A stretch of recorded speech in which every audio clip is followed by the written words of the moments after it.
안녕하세요. 경자입니다. 5월 첫 번째 주죠. 거래일이 3일밖에 없어가지고, 그냥 이번 주에는 말씀드리지 말고 건너뛸까 말까 고민을 조금 했었는데요. 이번 주에 그래도 주식을 약간 추가로 매수를 한 게 있어서 그냥 말씀을 드려봅니다.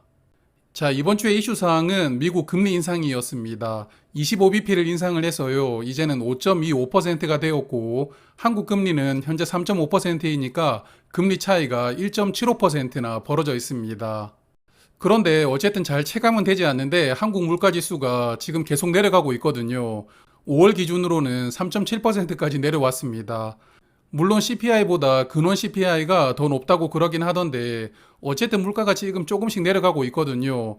그래서 일단은 금리 차이가 많이 발생하고 있지만 그래도 이번 달도 한국은행은 금리를 동결할 가능성이 높지 않을까 싶은데요.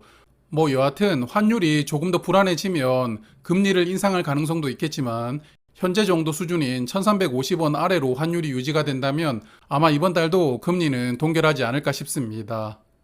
자, 그리고 이번 주 코스피를 보면 화요일에 주가가 크게 올랐지만 수요일에 빠졌고요. 목요일에는 그래도 막판에 약간 올라가면서 2501포인트로 마감을 했습니다.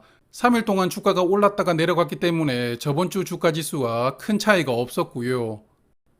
코스닥은 이번 주에 845포인트로 마감을 했는데 뭐 패턴은 코스피와 비슷했습니다. 화요일 날 크게 올랐고 수요일에 내렸고요. 목요일에 약간 반등하고 마감이 되었습니다.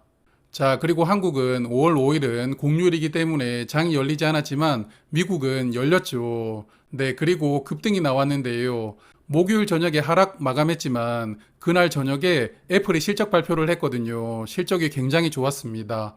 실적이 전년보다 성장하지는 못했지만 그래도 컨센을 훌쩍 뛰어넘었거든요. 그래서 애플이 장 전체를 밀어 올렸고요.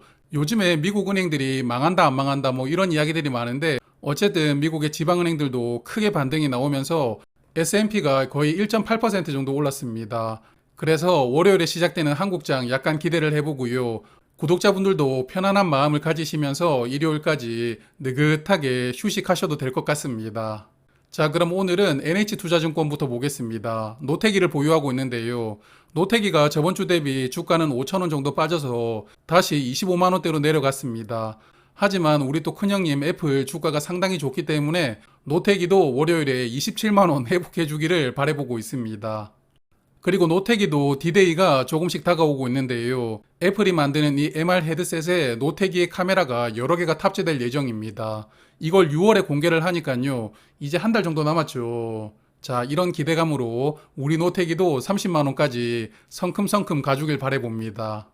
그래서 LG노텍은 25만원 이하로 주가가 내려오면 추가로 5주를 더 사려고 기다리고 있었는데요. 약간 주가를 조금 더 높여서 25만 5천원 아래로 내려온다면 5주를 추가로 살 생각입니다. 자, 그럼 이번에는 ISA 계좌 잔고인데요. ISA 계좌는 이번 주에 매매를 하지 않았습니다. 그래서 바로 계좌 잔고부터 보면 SK텔레콤은 뭐 큰 변화가 없습니다. 저번 주와 마찬가지로 이번 주도 주가에 큰 움직임이 없었고 하나금융지주, 미국 은행들 따라서 주가가 약간 내려갔고 삼양옵틱스도 뭐 큰 변화는 없었습니다. 그리고 리츠들이 미국의 또 상업은행 위기 때문에 주가가 조금씩 또 내려갔는데요. 어차피 망하는 회사는 망하고 망하지 않는 회사는 그냥 잘 버틸 수 있다고 생각을 하니까요. 제가 가지고 있는 종목들 믿음을 굳건하게 가지고 조금씩 추가로 매수할 생각입니다.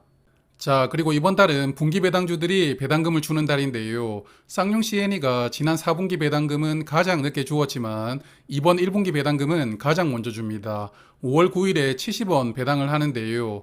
쌍용 CNE 올해부터 배당 정책이 약간 변경이 되었는데 아마도 다음 주에 1분기 실적을 발표를 할 거거든요. 실적이 나오면 같이 정리해서 말씀을 드리도록 하고요.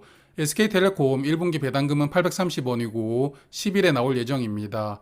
그리고 금융지주를 보면 KB금융은 510원, 하나금융지주는 600원, 그리고 신한지주는 525원을 배당을 하는데요. KB금융이 5월 11일, 그리고 하나금융지주와 신한지주는 다음 날에 배당을 합니다. 그리고 삼양옵틱스는 1분기 배당금이 100원으로 마찬가지로 12일에 지급을 하고요. 삼성전자는 17일에 배당을 하고 효성 ITX는 18일에 배당할 예정입니다. 자, 그리고 SK텔레콤도 다음 주에 실적 발표를 합니다. 수요일로 예정이 되어 있는데요.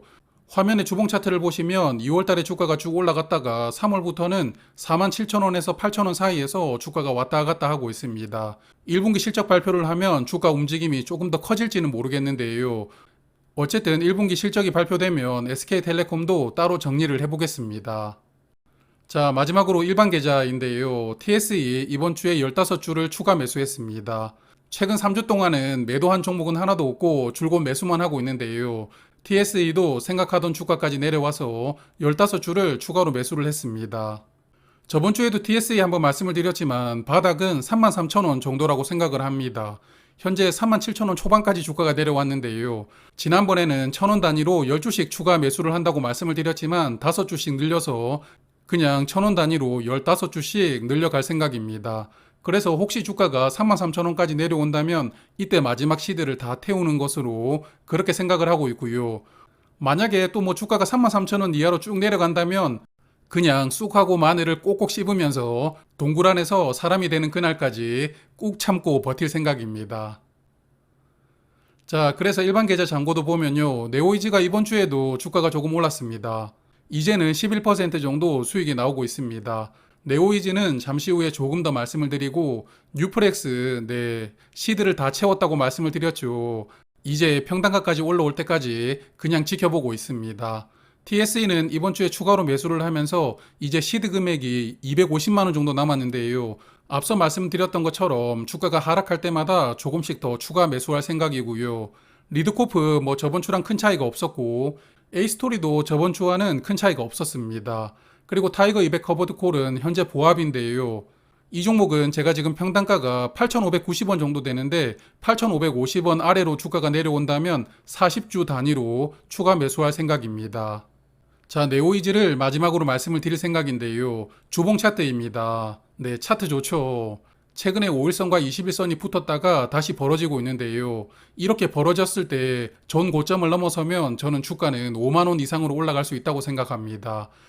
하지만 네오이즈 다음 주에 변수가 하나 있는데 실적 발표를 하거든요. 자, 전년도 1분기 순이익이 124억 원 나왔는데 올해는 증권사들도 1분기 실적이 좋지 않을 것이라고 전망하고 있습니다. 그래서 증권사 컨센 대비 실적이 더 늘어났느냐 줄어들었냐가 다음 주 네오이즈의 변곡점이 되지 않을까 생각을 하고요. 뭐 변곡점이라고 말씀을 드렸지만 어차피 이벤트가 큰 게 8월에 하나 있잖아요. 그래서 이번 변곡점이 대세에 큰 영향을 준다고 생각은 하지 않지만 그래도 실적이 잘 나왔으면 좋겠습니다. 그럼 저는 다음 주 주말에 다시 뵙겠습니다. 고맙습니다.